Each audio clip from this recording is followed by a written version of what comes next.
Frequency makes the heart grow fonder. Everyone, welcome back to Be Good Leadership. I am Ronnie Caldwell, and as always, we're talking about how we can go about helping people and situations get better.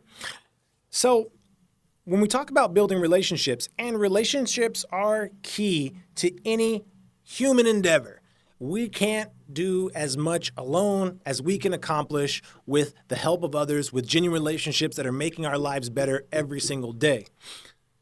The frequency is what matters. More than anything, frequency of contact, frequency makes the heart grow fonder. And let me talk to you a little bit about what I mean by that. So, it's very common when people think about building relationships, they oftentimes think about the special moments. This is especially true. We have this phrase called quality time. I want to spend quality time with the family. I want to make some quality time with that individual. And these can be beneficial. Once again, planning out the nice vacation, planning out the wonderful dinner, all those kinds of things, those actually can be beneficial. And we can have a great time with that. And they can serve to build relationships with people. However, what we know from the data, what we know from people who are really good at relationships and leaders who build strong relationships, if we have a thought experiment where I could ask you the question, how would you use 2 hours? If you were given 2 hours to build a relationship, how would you use those 2 hours over the next month or two? Most people, when asked that question, would say, well, if it's 2 months, then I'll have a dinner with this person for an hour this month and make a dinner with that person for an hour the next month. But the real savvy person, the person who wanted to really build relationships and knew it and had some wisdom about it, would probably split those over 10 to 20 minute visits over the course of that 2 months. Because what they would want to do is by spreading out that over time, they would have more frequency. They would see that person more often. This is the reality of organizations in which a new boss comes in and people are like, well, I hope everything will change with the new boss.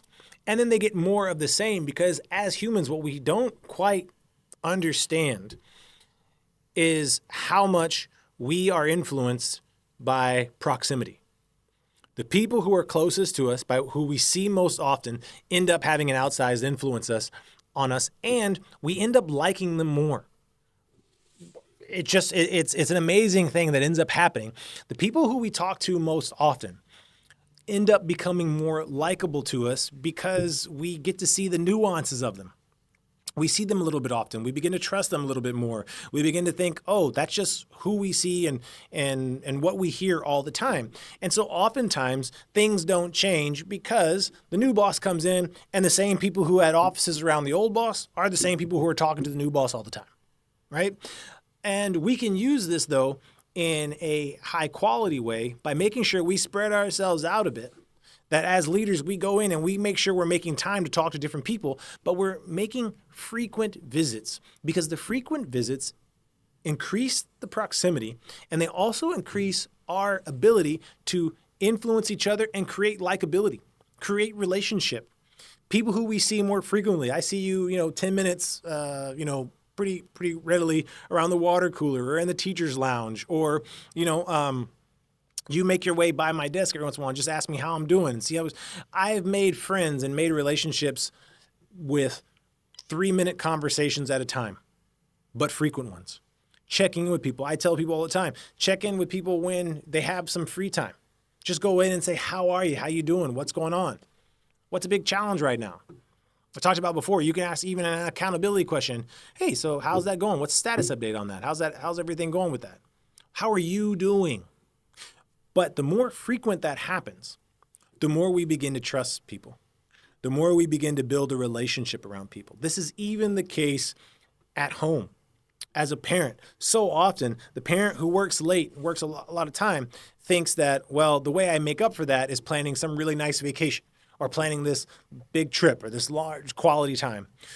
They would be better off scheduling some frequent, small conversations or making some short contacts with people. I say all the time. And you can use so many different ways. You can use text, WhatsApp, give a call, what have you. But the frequency of contact, the frequency of communication is what's important. And it seems that it actually matters more. According to the research, it matters more even than what we necessarily talk about. We can have deep conversations, and there are ways, certain types of very vulnerable conversations that happen over an hour or 2 hour period, they can make people like each other very quickly. You can begin to like someone very quickly in a large, deep conversation. But that takes some skill.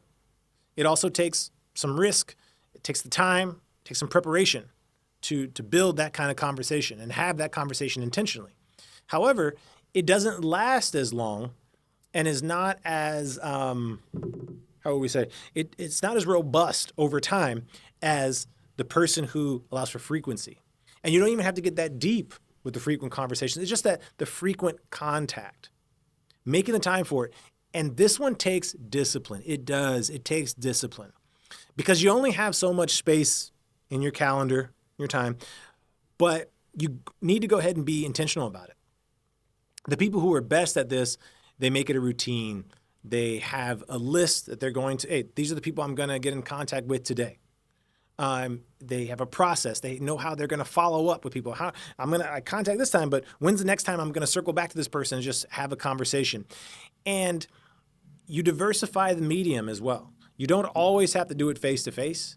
It can be a phone call. I know that for the younger generation, a phone call is like, oh my God, what phone call? It could be text. It could be WhatsApp. It could be just an email. I'm just was thinking about you. How you doing? What's going on?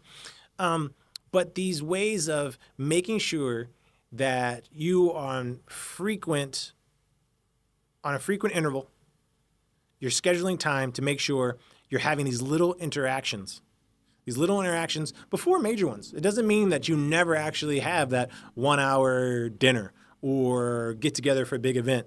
But even building up to that event, having those little interactions beforehand will most likely make the longer amounts of time that you have with them deeper and more effective at building even better, more authentic relationships.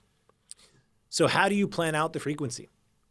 One way that I would always calendar as a leader. I made sure to calendar, when am I going to see this teacher again? Oh, I haven't seen this particular teacher in a bit. I need to circle around to them during their planning period just to say hello, check in on them. These things are important. I need to let this person see my face. I need to make sure or send them a little WhatsApp message or send an email their way, just checking in on them and saying hello. Whatever it is, it's the frequency of that communication. It's the proximity that it feels, and somewhat physical, but also just the verbal, the communication proximity builds the likability and builds the trust over time. And also allows us a two-way communication that allows us to continue influencing each other and growing together throughout that space. Building relationships requires frequency, requires us to make sure and be intentional about how often we're communicating, getting together with, and showing that we care about the individuals that we work with or the individuals in our life, family, and friends. You guys be good.